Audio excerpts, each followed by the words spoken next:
Voilà, cette semaine, je reçois au Café Change un couple avec qui j'ai débuté un parcours découverte. Et comme à chaque fois, je les accueille avec le sourire, leur propose un café et pose la question: comment allez-vous cette semaine? La dame de me dire, avec ses mots un peu crus, combien c'est difficile, c'est de pire en pire, rien ne va. Elle est en colère contre le bon Dieu, elle est en colère contre le monde, contre la vie. Alors je les invite à s'asseoir, on échange ensemble sur les causes de ce mal-être qu'il y a et de la violence qu'il y a autour de nous, sur l'espérance, sur le projet de Dieu, sur son amour, sur l'importance aussi de s'accrocher à lui, de se décharger sur lui. Et puis au fur et à mesure, les choses s'apaisent. Et quand ils repartent, ils sont dans la paix. C'est souvent ce que les personnes expérimentent lorsqu'elles viennent au Café Change, et je crois que c'est normal. C'est le but de ce lieu, mais c'est aussi la marque de la présence du Seigneur. Vous savez que quand Jésus est venu vers ses disciples au moment de sa résurrection, la phrase qu'il a pu leur dire, c'est: la paix de Dieu soit avec vous. C'est plus qu'une formule de politesse. C'est l'un des plus grands besoins de nos vies. La paix de Dieu soit avec nous. On a cette invitation, ce matin encore, à venir à lui si on est fatigué, chargé, avec un fardeau, et il promet qu'il nous donnera du repos si on accepte son joug, c'est-à-dire si on accepte son autorité sur nos vies, une autorité qui est douce et légère. Si on reçoit ses instructions, eh bien on trouvera le repos pour nos âmes. Il est doux et humble de cœur, et la charge qu'il met sur nous, elle est douce, et son fardeau est léger. Ce qui caractérise la vie de foi, c'est la paix avec Dieu, c'est la paix de Dieu dans nos vies, dans les moments difficiles, et c'est la paix aussi que l'on veut répandre autour de nous. Est-ce que ce matin, nous ressentons cette paix? Est-ce que ce matin, nous avons besoin de l'expérimenter? Est-ce que ce matin, nous pouvons dire: oui, je suis en paix avec le Seigneur? Lorsque Jésus a envoyé ses disciples, là où lui-même devait aller, dans l'évangile de Luc, il va leur dire: priez parce que la moisson est grande, il y a peu d'ouvriers. Il va leur dire aussi que ce ne sera pas forcément facile. Je vous envoie comme des agneaux au milieu des loups. Il promet qu'il pourvoira à leurs besoins, mais il leur dit aussi: quand vous entrerez dans une maison, dites d'abord que la paix soit sur cette maison. Et s'il se trouve là un enfant de paix, la paix reposera sur lui, sinon elle reviendra à vous. Ça veut dire qu'il y a des gens qui sont prêts à recevoir la paix du Seigneur. Et c'est sur ces personnes-là qu'il nous faut investir notre temps, notre témoignage. Et il y en a d'autres qui, effectivement, sont fermés et vont refuser cette paix que le Seigneur veut donner. Pourtant, on en a tellement besoin de la paix du Seigneur. Cela m'amène à l'image et au titre de ce matin. Alors, j'aurais voulu choisir une belle image de printemps, puisque nous sommes depuis vendredi dans cette nouvelle saison. Mais il m'a semblé plus opportun de prendre l'image d'une vigne, puisque, comme on le verra dans quelques instants, bien ça fait allusion aussi à une parabole du Seigneur, avec ce principe que nous connaissons: l'arbre se reconnaît à son fruit. Alors le titre de ce matin, c'est: quel fruit ta vie ou ton cœur est-il ou est-elle en train de produire? Qu'est-ce qui ressort de ma vie en ce moment? Avec ce principe, l'arbre se reconnaît à son fruit. Qu'est-ce qui ressort de mon cœur? J'ai pris la vigne parce que cela rappelle cette parabole, effectivement, de Jésus, qu'il partage avec ses disciples lorsqu'il est avec eux pour le dernier repas. Il se présente comme le cep, c'est-à-dire le pied de vigne. Il dit que son Père est le vigneron et que nous sommes, si nous croyons en lui, si nous sommes attachés à lui, nous sommes des disciples des sarments.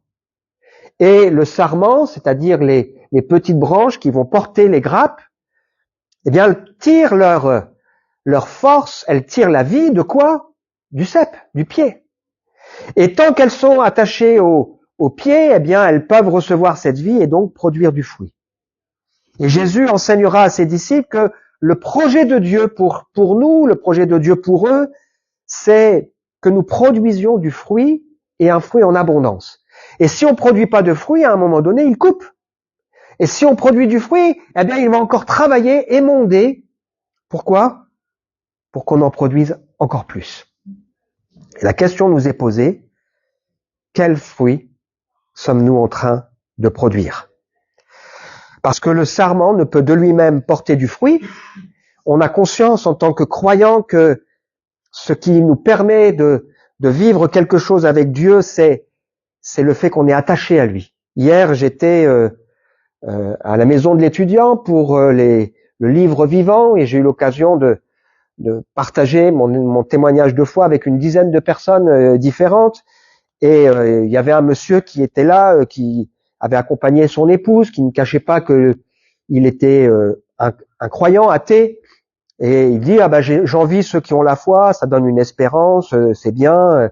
Est-ce que vous pouvez dire que la foi, c'est ce qui vous aide dans les hauts et les bas de la vie? Alors, on a échangé ensemble sur cette question, mais la foi, c'est plus qu'une morale. La foi, c'est plus qu'une espérance. La foi, c'est aussi ce qui nous permet de puiser en Dieu, ce qui va nous permettre de changer, parce que parfois, on a envie de bien faire les choses. On n'en a pas toujours la force. Mais quand le Seigneur travaille notre cœur, quand il nous touche, quand on peut puiser en Jésus la grâce, à ce moment-là, on peut produire un fruit qui est bon, un fruit que Dieu aime, et on peut aussi expérimenter davantage de l'exaucement de la prière, puisque dans cette parabole, Jésus ira jusqu'à dire, si vous demeurez en moi, que mes paroles demeurent en vous, attachées, tout ce que vous demanderez, eh bien le Père vous l'accordera. Le fruit de la vie de Dieu. L'amour, la joie, la paix, la patience, la bonté, la bienveillance, la foi, la douceur, la maîtrise de soi. Qui n'a pas envie de vivre ces choses? Alors j'aime bien mettre un verset, et le verset que j'ai mis pour ce matin, c'est un verset qu'on trouve dans la lettre du frère Jacques. À quoi servirait-il à un homme de dire qu'il a la foi s'il ne le démontre pas par ses actes? Une telle foi peut-elle le sauver? On a conscience, j'espère, les uns et les autres, qu'il y a foi et foi. Croire en Dieu, ça suffit pas. Et dans cette lettre de Jacques, il nous rappelle combien la foi doit se manifester de manière tout à fait concrète, par un fruit et par des œuvres, par des actes. Et il faut que dans notre vie de foi, il y ait des actes qui soient cohérents. La foi, sans les œuvres, est morte, ajoutera donc Jacques, une lettre qui nous plonge au cœur du projet de Dieu qui est que nous puissions produire du fruit. Quel fruit ma vie est-elle en train de produire? Qu'est-ce que diraient les gens qui sont autour de moi sur ce qui ressort de ma vie?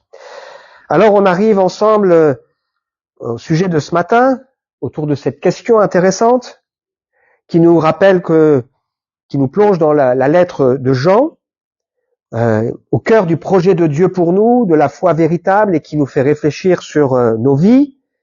Cette lettre de Jean qui nous invite à considérer le privilège qui nous est donné de vivre la communion avec Dieu, la vie avec Dieu, d'avoir la vie éternelle, qui nous invite à être motivés par ça pour mener une vie pure. Et puis on a vu ensemble la semaine dernière que dans cette première lettre de Jean, il y a deux parties. Une première partie qui nous dit le privilège et la joie qu'il y a à vivre la communion avec Dieu les uns avec les autres et comme c'est un défi. Et puis une deuxième partie qui nous montre le privilège qui nous est donné, le projet de Dieu, c'est faire de nous ses enfants. On veut relire ensemble une partie de ce qu'on a vu la semaine dernière. Voyez combien le Père nous a aimés pour que nous puissions être appelés enfants de Dieu. Dieu n'a pas aimé des gens qui s'intéressent à lui seulement, mais il a aimé des gens qui sont rebelles, des gens qui sont méchants, des gens qui sont ingrats, des gens qui sont durs, des gens qui sont égoïstes. Il nous a aimés. Et Jésus a donné sa vie pas pour des gens qui sont le haut du gratin, mais il a donné sa vie pour des pécheurs. Il est venu nous racheter, nous sauver. Et ce texte nous dit, Dieu nous a aimés pour faire de nous ses enfants, et le privilège quand on a donné sa vie à Jésus-Christ, quand on lui a confié sa vie, c'est qu'on peut dire oui, je suis enfant de Dieu. Dieu est pour moi un Père. On a vu ensemble ce que je suis, ce que je serai, mes chers amis, dès à présent nous sommes enfants de Dieu, et ce que nous serons un jour n'a pas encore été rendu manifeste. Notre espérance de foi, c'est que lorsque nous partagerons l'éternité avec le Seigneur, lorsque nous serons avec lui, nous serons transformés de l'intérieur, pleinement, pour avoir le caractère de Jésus. Parce que le ciel ne serait pas le ciel si Stéphane, Anaïs, Morissette, Raphaël, nous y allions avec notre cœur aujourd'hui. Il faut encore que le Seigneur transforme nos vies. Sinon, on serait là et on détonnerait avec ceux qui sont autour de nous. Et on lutterait encore avec des pensées, mais l'espérance qui est la nôtre, c'est qu'on en aura fini avec ces luttes, parce que voilà, nous verrons les choses comme Dieu les voit et notre cœur sera pleinement aligné au sien. Ce que nous serons. Ce que nous sommes, enfants de Dieu, ce que nous serons, pleinement transformés à son image, et ce que nous devons être, eh bien c'est pur, c'est ce que nous lisons maintenant, Nous savons que lorsque le Christ paraîtra, nous serons semblables à lui, car nous le verrons tel qu'il est. Tous ceux qui fondent sur le Christ une telle espérance se rendent eux-mêmes purs, tout comme le Christ est pur. C'est un défi, ça, la pureté, l'intégrité. C'est pas tous les jours facile, mais c'est possible par la grâce du Seigneur. Alors on va regarder ensemble la suite, et ce matin on va considérer la cohérence qu'il y a de la foi véritable, et ce qui peut-être dans nos cœurs ou dans nos vies doit changer, ce qui est incompatible avec la foi. Ensuite, on verra ce que la foi doit produire. Et on terminera en soulignant trois conséquences de se laisser façonner, émonder par le Seigneur. Alors, on lit ensemble la suite au verset... Alors ça, c'était ce qu'il y avait avant. Hop, voilà. Au verset 11. En effet, voici le message que vous avez entendu dès le commencement. Aimons-nous les uns les autres. Que personne ne suive donc l'exemple de Caïn, qui appartenait au diable et qui a égorgé son frère. Pourquoi l'a-t-il égorgé? Parce que sa façon d'agir était mauvaise, alors que celle de son frère était juste. Mes frères et sœurs, ne vous étonnez donc pas si le monde a de la haine pour vous. Quant à nous, nous savons que nous sommes passés de la mort à la vie, parce que nous aimons nos frères. Celui qui n'aime pas demeure dans la mort. Car si quelqu'un déteste son frère, c'est un meurtrier. Vous savez qu'aucun meurtrier ne possède en lui la vie éternelle. Voici comment nous savons ce que c'est que d'aimer. Jésus-Christ a donné sa vie pour nous. Nous devons, nous aussi, donner notre vie pour nos frères. Waouh! Sexe, il est fort, hein?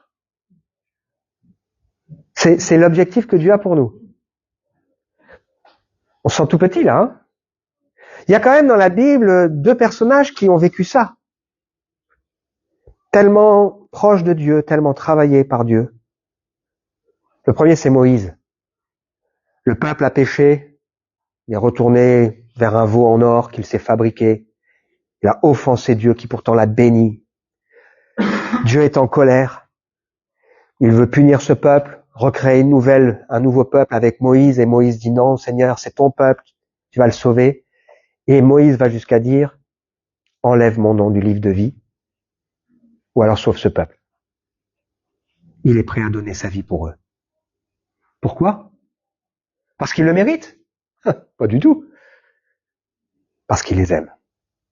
Et le deuxième personnage dans la Bible, autre que Jésus évidemment, qui vit ça, c'est Paul. Il parle de ses frères, les Juifs d'origine, et il dit qu'il est prêt à être anathème, il est prêt à être rejeté par Dieu pour qu'il soit sauvé.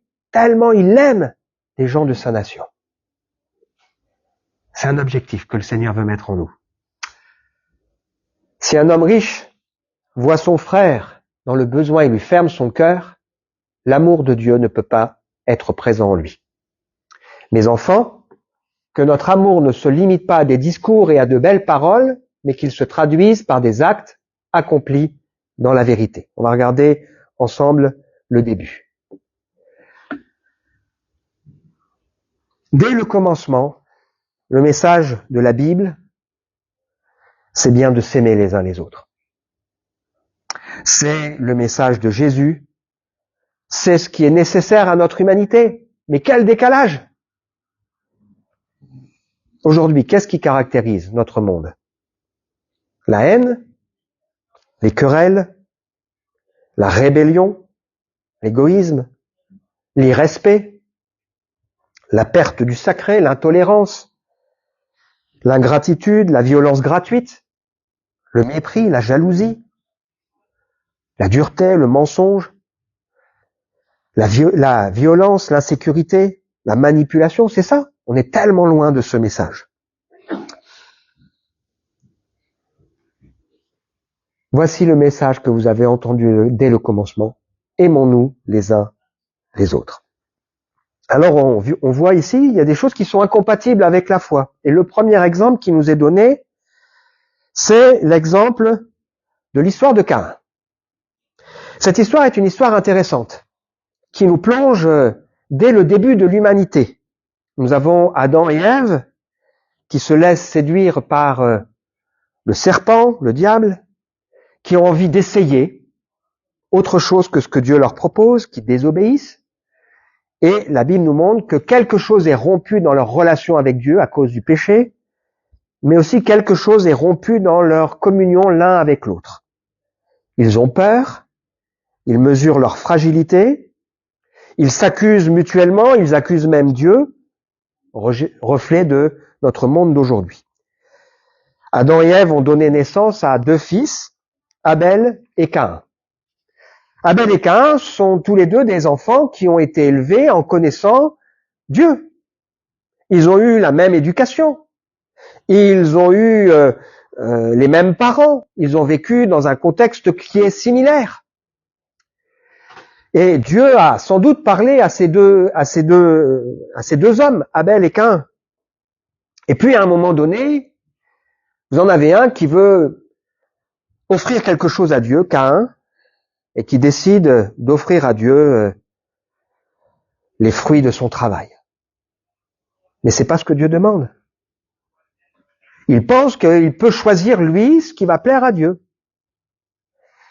Son frère Abel, lui, va offrir un animal de son troupeau. Et la Bible nous dit que Dieu va regarder le cœur de l'un et de l'autre et qu'il ne portera pas un regard favorable sur le sacrifice que va faire Caïn, et qu'il portera un regard favorable sur celui d'Abel. Pourtant, Dieu aime Caïn. Et parce que Dieu aime Caïn, il va lui dire, c'est pas ça que j'attends de toi, j'attends de la reconnaissance. Il va dire à Caïn, attention, je sens bien dans ton cœur, il y a de l'amertume, je sens bien que le péché est là, veille, domine sur lui. Et qu'est-ce qui va se passer? Caïn est jaloux de son frère. Du coup, il est en colère et il est rempli de haine au point qu'à un moment donné, il va se jeter sur son frère, l'égorger, le massacrer, le tuer. Son frère lui a rien fait. Simplement, son frère lui rappelle qu'il y a dans sa vie quelque chose qui ne plaît pas à Dieu, le remet en question. Et finalement, au lieu de régler son problème, lui, vis-à-vis de Dieu, il s'en prend à l'autre. C'est ce que souvent fait l'être humain. Au moment où Jésus était là, les Juifs, jaloux de Jésus, du message qu'il avait, du succès qu'il avait, de la grâce qui reposait sur sa vie, ont décidé de le faire mourir. Et on voit ici que Caïn a été placé devant un choix lorsqu'il est touché dans son cœur. Il avait le choix de changer, d'écouter ce que Dieu lui dit, de se repentir et d'entrer dans le projet de Dieu, ou alors il avait le choix de rejeter sa colère, sa faute sur celui qui est à côté de lui, ce que malheureusement fait souvent notre monde. Et la Bible nous dit ici qu'on ne peut pas être croyant et ressembler à Caïn. Être animé de haine, allant jusqu'à faire mourir l'autre, c'est pas compatible avec la foi. Et là, heureusement, qu'on sait que la foi chrétienne, eh bien, nous empêche d'imaginer même pouvoir tuer quelqu'un, contrairement à ce que peuvent prôner d'autres religions. Alors, on n'est peut-être pas comme Caïn, mais peut-être que on déteste l'autre. Et Jésus nous rappellera que détester dans son cœur, c'est aussi grave finalement que le meurtre. La différence, c'est que il y en a un qui passe à l'acte, tandis que l'autre, dans son cœur, il est animé de mauvais sentiments. Celui qui n'aime pas demeure dans la mort. Si quelqu'un déteste son frère, c'est comme un meurtrier. Aucun meurtrier ne possède en lui la vie éternelle. La question n'est pas pour nous seulement ce qu'on a fait, mais aussi ce qu'on aurait voulu faire. Si on avait osé, si on n'avait pas eu peur des conséquences, si on n'avait pas eu peur du regard des autres. On ne peut pas être haineux et chrétien, c'est pas possible. On ne peut pas être haineux et chrétien. Et le but ici, c'est pas de dire que celui qui est meurtrier, il est condamné définitivement. On a Paul qui s'est repenti, qui a été sauvé, David aussi. On n'est pas en train de dire que celui qui est haineux, il est condamné. On est en train de dire que celui qui est haineux, il doit réaliser que c'est quelque chose qui ne marche pas dans sa foi et il doit se repentir et laisser Dieu transformer son cœur et sa vie.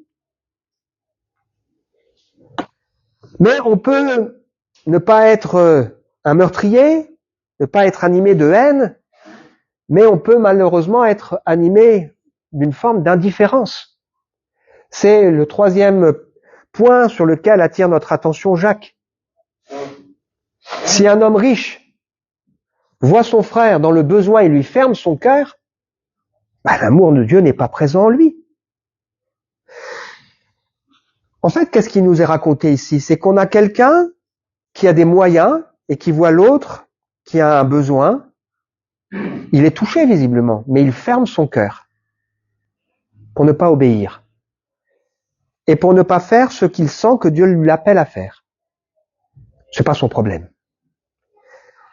Ça renvoie pour nous à la parabole du bon samaritain où, à un moment donné, un homme religieux a une discussion avec Jésus et Jésus le fait réfléchir en lui disant « Tu aimeras ton prochain comme toi-même » et cet homme, pour se justifier, va dire « Mais c'est qui mon prochain ?» Et Jésus va lui raconter une histoire. Il lui dit « Voilà, il y avait un homme, il descend de Jérusalem à Jéricho. Il est battu par des brigands qui le laissent là à demi-mort. Et puis il y a un prêtre qui passe. Il fait comme s'il ne le voit pas. Il ferme son cœur. Il y a un homme de loi qui passe. Il fait comme s'il ne le voit pas. Il ferme son cœur. Et puis il y a un samaritain qui est ému de compassion, qui s'approche, qui s'arrête, qui va nettoyer les plaies de cet homme, verser de l'huile, du vin, qui va le prendre, le mettre sur sa monture, le conduire dans une hôtellerie. Il va payer pour qu'on s'occupe correctement de cet homme, et puis il dira, s'il manque encore quelque chose, je paierai à mon retour. Bref, il va investir du temps. Il va ouvrir son cœur. Et la question nous est posée par rapport aux besoins que nous voyons autour de nous. Concrètement, est-ce que nous fermons notre cœur en disant « non, quand même ».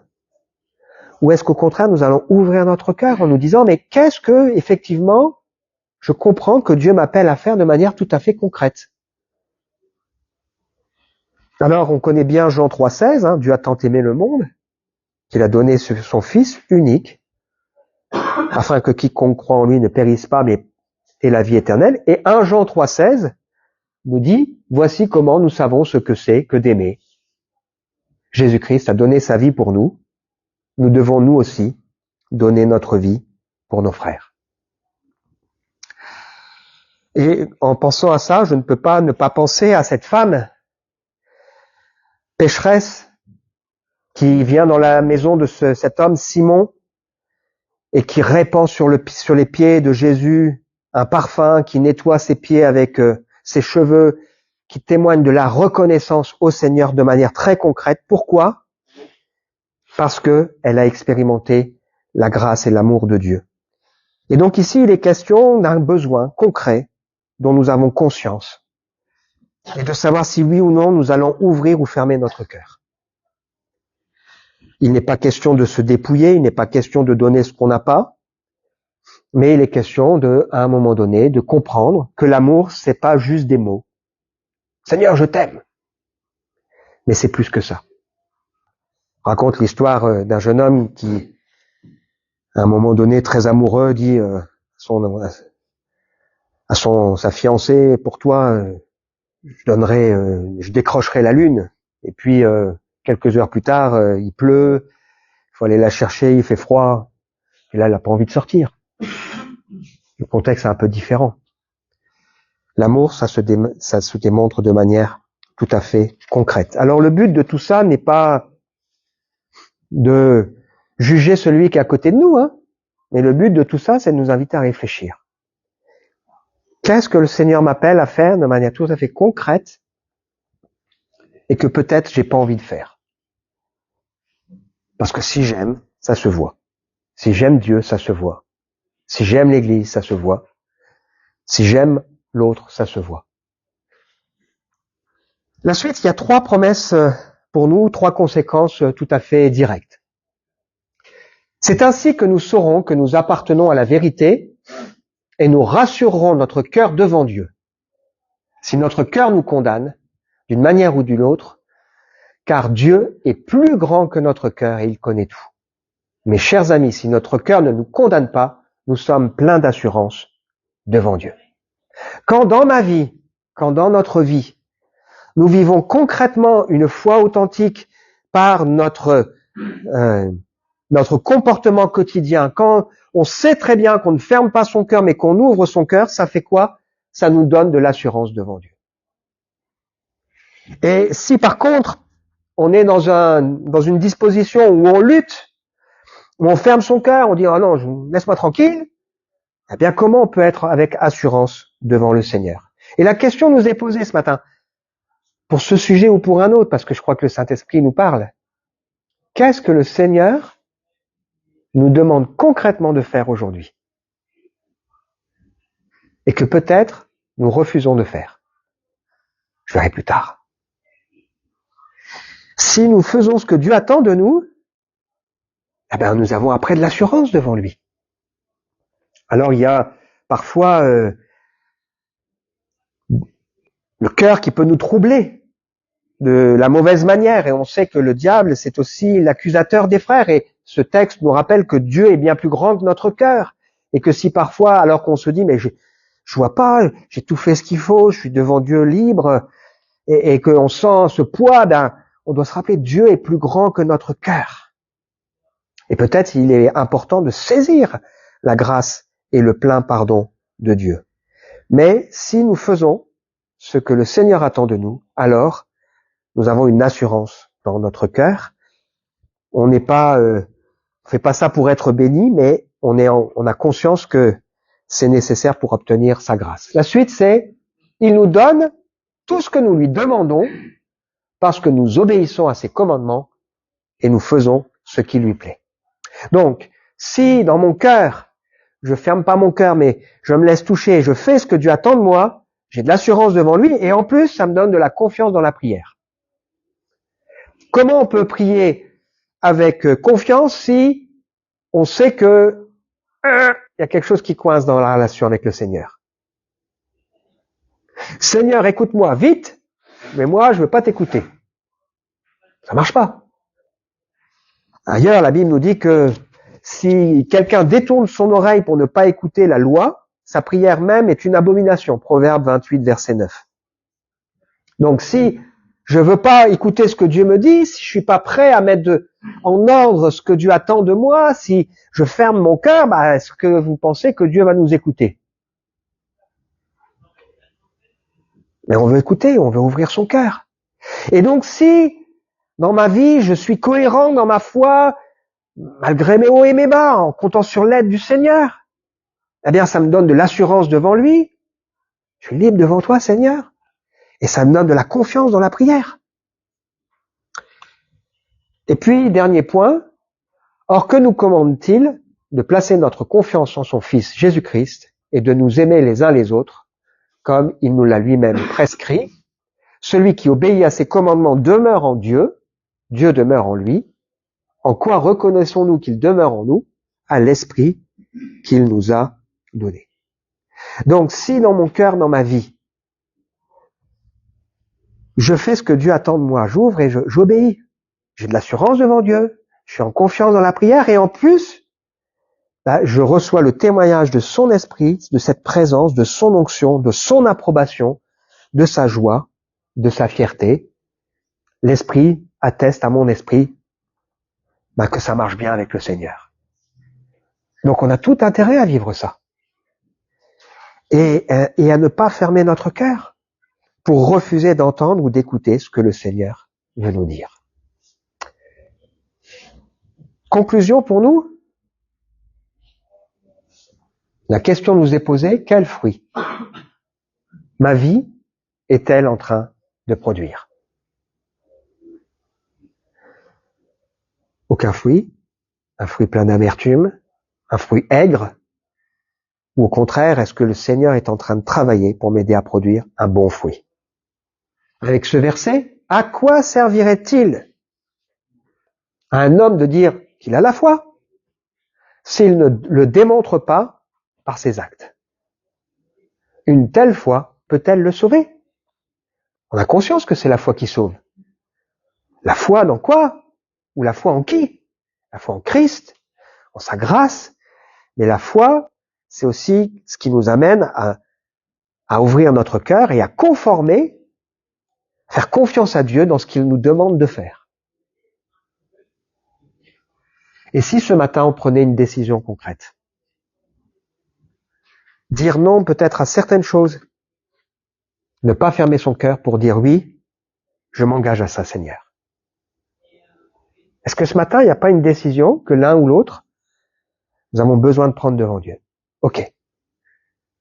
Je ferme pas mon cœur. Je sais ce que Seigneur t'attend de moi. Je prends la décision. Je vais le faire. Je m'engage. J'y vais.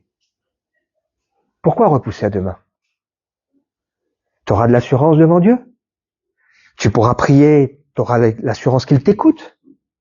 Et en plus, tu recevras la joie et l'assurance du Saint-Esprit qui vient t'encourager au plus profond de ton cœur.